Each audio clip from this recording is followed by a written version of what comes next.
Urakoze cyane, nibyo itangazo mwaribonye, nibyo, ariko icyo navuga nibyo kuko Jeanne d'Arc Mujawamariya ari gukorwaho iperereza ku byaha akekwa kuba yarakoze ubwo yari muri Minisiteri y'Ibidukikije. Icyo gihe yari ministre muri iriya Minisiteri y'Ibidukikije.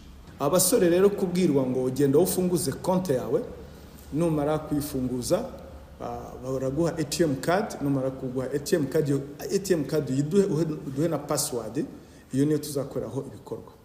Uwo Patrick niko yabwiraga aba bandi, cyane cyane nk'uyu Marie Leandre w'ababyeyi bafatiwe mu gitero bari bamaze gucishaho, bari bamaze kugerageza kubikuza miliyoni zijya kwegera 100, hafi 99.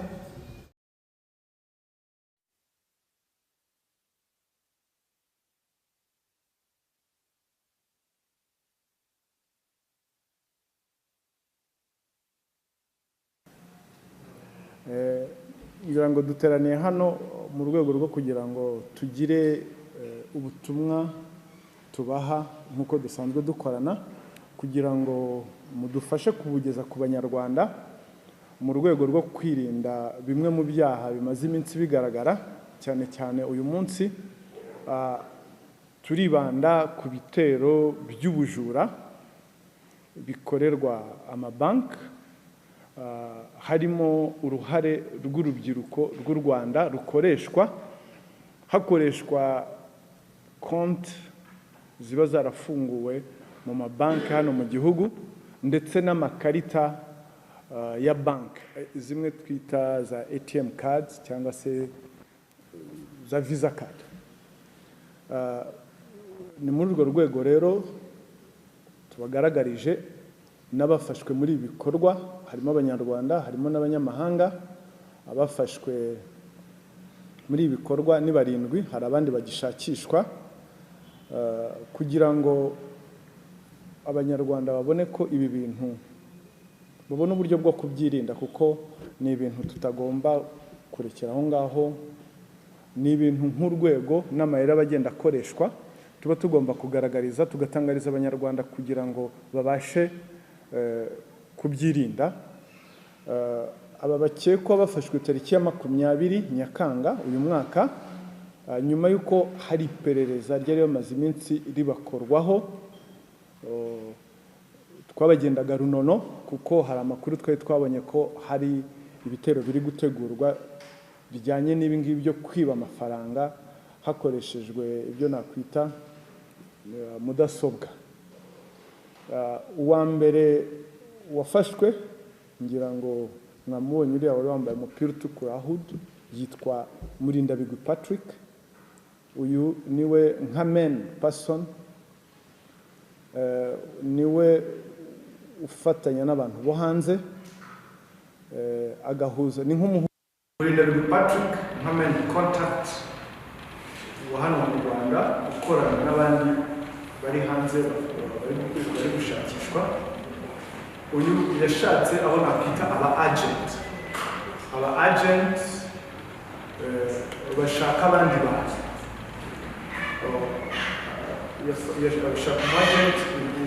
bashaka abandi bantu cyane cyane urubyiruko, bakarubwira ngo wowe genda ufunguze account, baguhe na ATM card, nurangiza wowe ubiduhe dukore deal, nuko babyita, dukore ka deal, hanyuma amafaranga azagica kuri konti yawe tuzatuguha nka 40% yayaciyeho. Bakamwizeza ko kandi ntugire ikibazo, ibimenyetso byose biri kuri karite yawe ntabwo bizigera bigaragara. Ikindi kandi ntabwo ibyo ngibyo bizakorwa hano mu Rwanda, kuko hano mu Rwanda financial system yabo irakomeye. Icya kabiri, nubwo wakwiba ayo mafaranga buzafatwa, izo ni statement zabo. Abo basore rero bakajya muri ibyo bikorwa, ngira ngo iki ni ibyaha nabyo bije bikurikira n'ibindi byabanje, ngira ngo murabizi byagiye bivugwa mu itangazamakuru byakorwaga harimo uruhare rw'abo basore.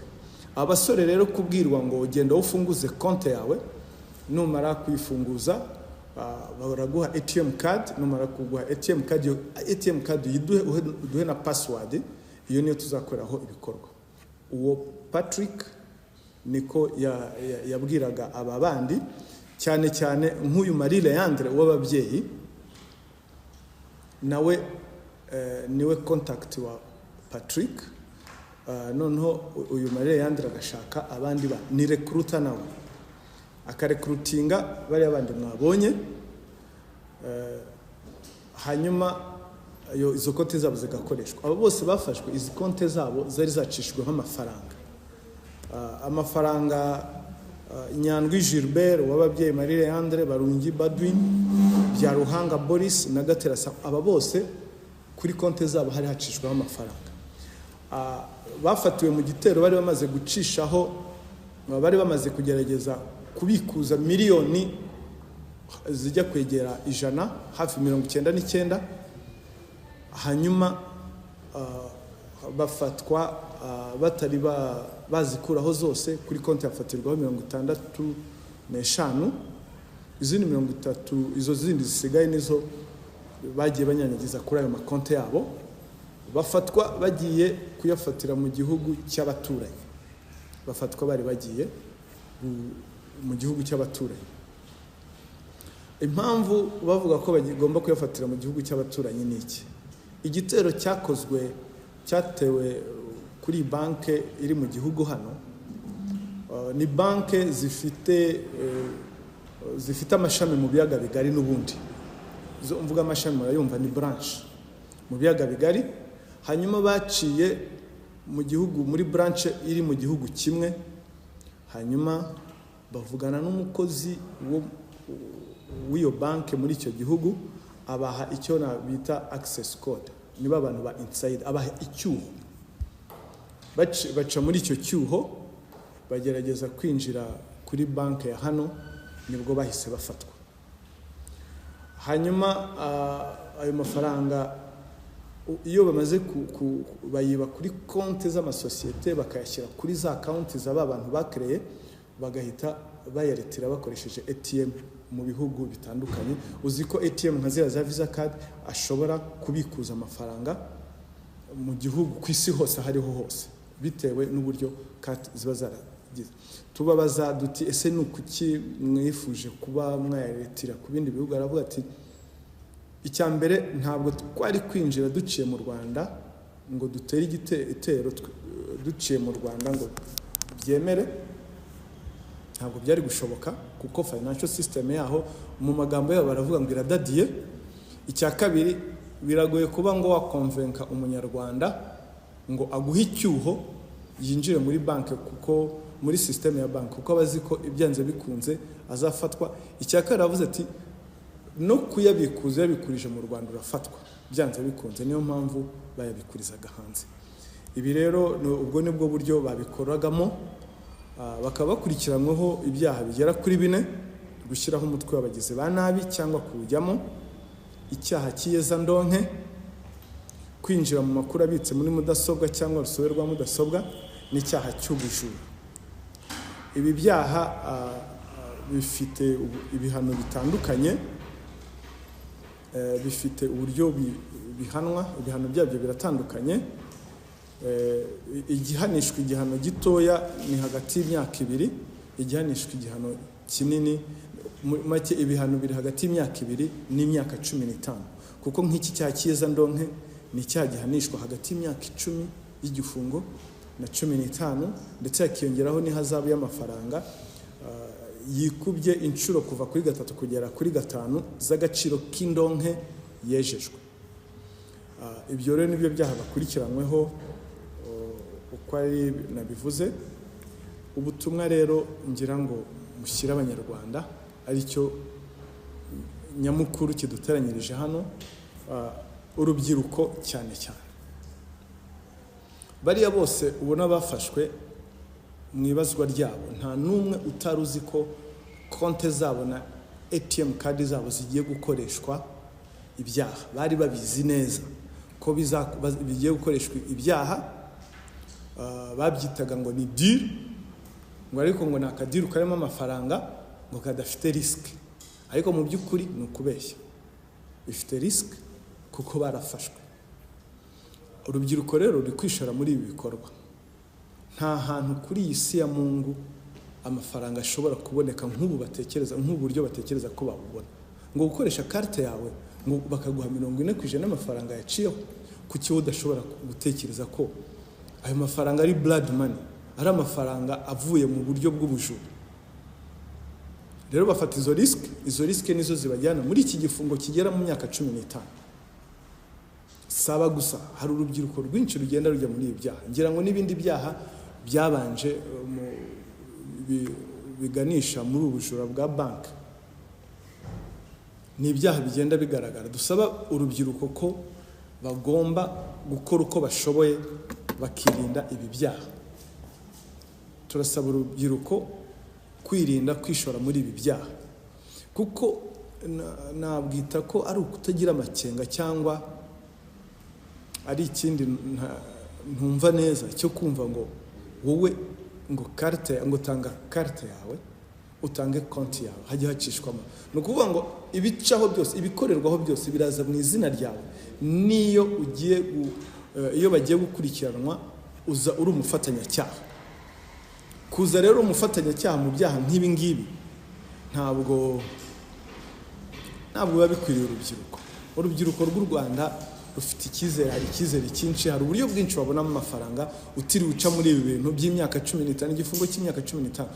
Babizeza ngo ibimenyetso ngo barabisiba. Nta kimenyetso gisibwa ngo kireke kugaragara. Rubyiruko rw'u Rwanda turabasaba ko mwagira amakenga mukava muri ibi bintu byo kwishora muri ibi byaha ngo mwizezwa ko muzabona amafaranga menshi. Hano amafaranga arakorerwa ukayagwiza ukagira amafaranga mazima avuye mu buryo buzima, nawe wayakoreye mu buryo buzima. Amafaranga utekereza ko wabona wakoreye mu buryo butari bwiza, nukuri nabagira inama yo kubivamo, kuko ngira ngo aba nabo mwabonye baricuza ngo muduhaye andi mahirwe ngo ntabwo babisubira. Ubwo ngubwo ibyo ibindi ni by'urukiko. Ubutumwa nabwo turabugenera aba bantu bishora muri ibi byaha. Ibi byaha byo kumva ko bashobora kwiba amafaranga bikarangira cyangwa n'ibindi bikorwa. Uriya Patrick n'uwitwa Costazi bose buriya bafatwa barabango ntabwo bari bazi ko bazafatwa, ngo bumvaga ko bakenye deal bakafata amakonti y'abantu, amakarite y'abantu na ATM bakajya mu kindi gihugu, bumva ko ngo bagiye ngo gukinira deal. Bayita deal rero n'uyumva ukagira ngo muri make bagiye gukora ibikorwa by'ubujura. Ntabwo ari deal, bayita deal nyine mu mvugo yabo ya gikriminelle. Abo rero nabo turababwira ko byanze bikunze icyo wakora cyose ubuzafatwa. Ubushobozi burahari bw'inzego z'umutekano n'inzego z'ubugenzacyaha, ububasha burahari, ubwenge burahari, ubwitange burahari, ubufatanye n'abaturage burahari. Ubwo se icyiza nuko babivamo. Ariko aba nabo nubwo bikora gutya ntabwo bari bayoboye inzego zacu z'u Rwanda, bari bazi ko ngo mwenderere agakosa gato ngo bazafatwa. Ariko uko amayeri bumva bakoresha, abagenzacyaha nabo bafite ayandi yo gutahura ayo mayeri barimo, nubwo buryo bafashwe. Uyu Patrick si ubwa mbere afatiwe mu byaha nk'ibi ngibi. Hari umugani mu Kinyarwanda ngo ariya ngo agashyekero. Ubutumwa rero duha amabanki nabo, banki zirasabwa nabo kubaka systeme ikomeye, systeme idashobora gutanga icyuho. Kandi burya umuntu n'umuntu, ntabwo ugomba kwizera umuntu. Ntabwo umuntu yagombye guca muri branch y'iyo banki iri mu kindi gihugu ngo ahite yaccessinga ibikorwa bibera mu yindi banki. Icyo ni icyuho bagomba kuziba. Hagombye kubaho authorization, kuko ibikorerwa muri iriya branch nubwo ari iyo branch biba bigomba kuba jere muri iyo branch. Bashaka kugira ibindi bakorerwamo hakaba hariho za approval nka level zingahe. Icyo nacyo ni icyuho nabo bagomba kubaka. Ikindi bagomba gushaka uburyo umuntu atagomba kwiharira nka za password cyangwa passcode zishobora kumuvana kuri level imwe imujyana ku yindi. Ibyo nabyo ni ibyuho za banke tubwira mu Rwanda, kuko turi mu isi y'ikoranabuhanga, tugomba kuyibamo tukubaka n'umutekano wayo, kandi ndahamya neza ko za banke zibishoboye uwo mutekano uwo mutekano bawubaka. Ikindi ubundi butumwa dutanga, turatanga ubutumwa kuri ku baturage bose, kuri public mu buryo bwa rusange, ko igihe cyose babonye amakuru ateye amakenga ko bajya batanga amakuru hakiri kare. Amakuru umuntu araje arakubwiye, hari tubaza aba bantu, hari abatubwiye ngo hari abo twabazaga twababwira ibyo bintu bakanga, ariko niba wanze wiceceka, tanga amakuru. Hari abantu bari kurekurutinga abantu bababwira izi diri n'izi. Turashima bamwe bateye intambwe bakabikora, ariko turagaya nabo ngabo bumva amakuru nk'ayo ngayo bagaceceka, kuko ejo bundi icyaha burya iyo gikozwe kigira ingaruka ku bantu batandukanye. Ngira ngo rero murakoze. Muri make nibyo twari nateguye. Niba hari ikindi kibazo mwaba mufite mwakibaza, kugira ngo abanyarwanda barusheho gusobanukirwa no kubona ubutumwa. Mbere na mbere nk'uko mugaragaje ko ari n'abanyamahanga, mwakorana gute n'izindi nzego zaba iz'umutekano cyangwa iz'umutekano mu bindi bihugu, cyane cyane nka Uganda, kuko niba bahamya yuko hari umukozi wo ku ishami ry'iyo banki mu mahanga watanze icyuho, nawe akwiye kuba ari umukozi cyangwa akwiye kuba umufatanyacyaha wawe, muraza gukorana gute n'izo nzego zo mu bindi bihugu kugira ngo... Urakoze cyane. Izo nzego dusanzwe dufatanya, ariko icyo wenda nagira ngo nkarifayinga aho ngaho, ntangemo umucyo. Ntabwo igitero cyatewe giturutse muri icyo gihugu wavuze, cyatewe giturutse mu kindi gihugu, nubwo hari abantu bafashwe b'abanyamahanga b'Uganda, ariko igitero siho cyari giturutse. Icya kabiri, inzego zisanzwe zikorana mu buryo, inzego z'umutekano hari uburyo zikorana, hari n'uburyo bwa Interpol. Ubwo buryo bwose buba bufunguye ku buryo bwakoreshwa, kandi twatangiye already kubikora biciye muri Interpol, ndetse n'inzego ziravugana, kuko inzego z'umutekano cyangwa z'ubugenzacyaha hano mu biyaga bigari zirakorana ku buryo bworoshye mu rwego rwo guhanahana abanyabyaha. Aho nko mu bihugu bya East Africa twese dufite ibihugu bifite inshingano zo kutaba nka safe haven for criminals, aho umunyacyaha agomba kwiba akava mu gihugu kimwe akajya kwisha mu kindi. Izo ni inshingano nk'ibihugu bihuriye muri East Africa byose bifite. Ngira ngo hari n'abo mwabonye bagiye basubizwa mu bihugu byabo biciye muri Interpol.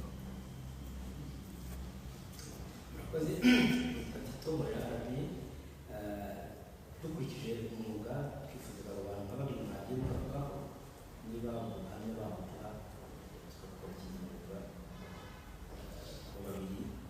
Sinzi ko bari ubuhamya, ntabwo ari babiri gusa, hakurikiranwe 7, ariko ubuhamya bwose bwatangwa nabo ntabwo sinzi ko hari ibyo baza wambaje. Reka ngusubize.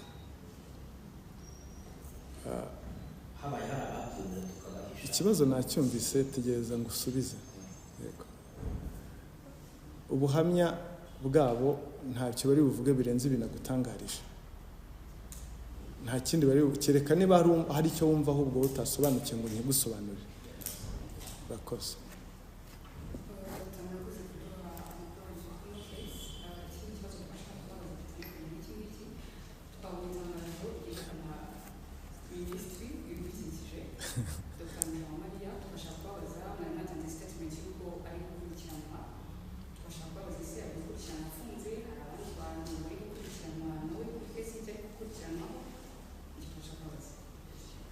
Urakoze cyane. Nibyo itangazo mwaribonye, nibyo ariko icyo navuga nibyo kuko Jeanne d'Arc Mujawamariya ari gukorwaho iperereza ku byaha akekwa kuba yarakoze ubwo yari muri minisiteri y'ibidukikije. Icyo gihe yari minisitiri muri iriya minisiteri y'ibidukikije.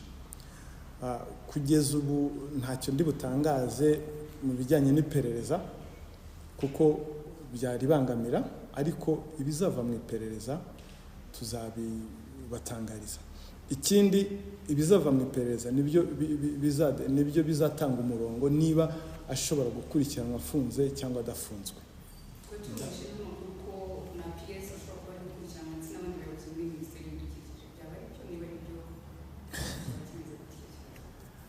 Hari iperereza riri gukorwa muri iriya minisiteri y'ibidukikije ndetse n'ibigo bishamikiyeho. PS nawe ari mu bari kubazwa, bari gukorwaho iperereza. Ubwo rero igihe iperereza tutari twaripfundikira nta kindi twatangaza, ariko icyo nababwira nuko hari gukorwa iperereza muri minisiteri ndetse n'ibigo bishamikiyeho, na PS ari mu babazwa, mu bakorerwaho iperereza.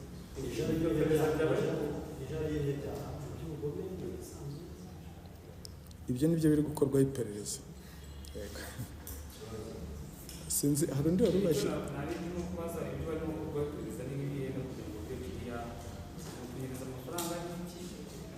nta kitari clear, byose biri clear. Ibyo biri gukorwaho iperereza n'ibyaha. So ibyo byaha rero kugira ntabwo ubu iyo bakora iperereza ntabwo wahita ujya ku mwanzuro. Ni ibyaha muri rusange, ubwo iperereza nizo zagenda rigaragara ni ibyaha biri muri iyi kategori. Ibyo rero tuzabibatangariza, byo byanze bikunze muzabimenya.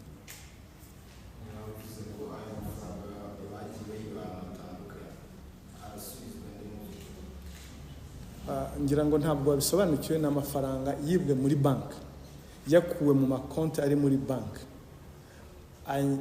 anyanyagizwa abitswa kuri za konti za bariya bantu. Amwe arafatirwa, ubwo urumva agarutse asubira kuri ya konti yavuyeho. Tubona ko muri iyi minsi hari transition hagati y'ibyaha by'ubugome byo kwibasira umuntu n'ibyaha by'ikoranabuhanga. Ubona ko bigenda biva kuri ibyo byaha bikana ikoranabuhanga. Icyo kintu giterwa n'iki? Urakoze cyane. Nibyo koko hari shift, navuga ko hari shift y'ibyaha byo twakwita ngo violent crime to white collar crimes. Ubwo iyo bavuze ngo violent crime ni ibyaha bikoranywe ubugome, tuvuge nk'icyaha cy'ubujura. Mu minsi yashize abantu yarazaga agasenya banki, akinjiramo agatwara amafaranga, ariko muri iki gihe ntabwo yirirwa ajya gufata ngo inyundo ngo ahonde urugi, akora cya gitero cy'ikoranabuhanga. Ni ibyaha rero uko nyine isi hinduka n'abanyabyaha nabo bahindukana nayo. Ni ukuvuga ngo nta muntu ukigendana amafaranga ya kashi. Niba nta muntu ukigendana amafaranga ya kashi, ubwo aho amafaranga ari niho haterwa igitero.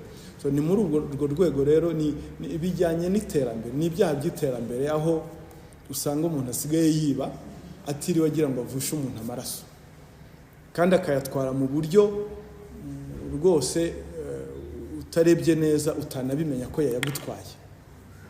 Ibyo rero ni ibintu bijyana n'iterambere, n'ibyaha bijyana n'iterambere. Uko isi itera imbere n'abanyabyaha nabo batera imbere muri rya tekinoloji, muri rya koranabuhanga, kuko twese twigira hamwe, ariko umwe agahitamo kubikoresha mu buryo bumwe, mu buryo bubi, undi agahitamo kubikoresha mu buryo bwiza. Abo rero bayikoresha mu buryo bubi nibo dukurikirana, bakurikiranwa na babandi babyize ariko bayikoresha mu buryo bwiza.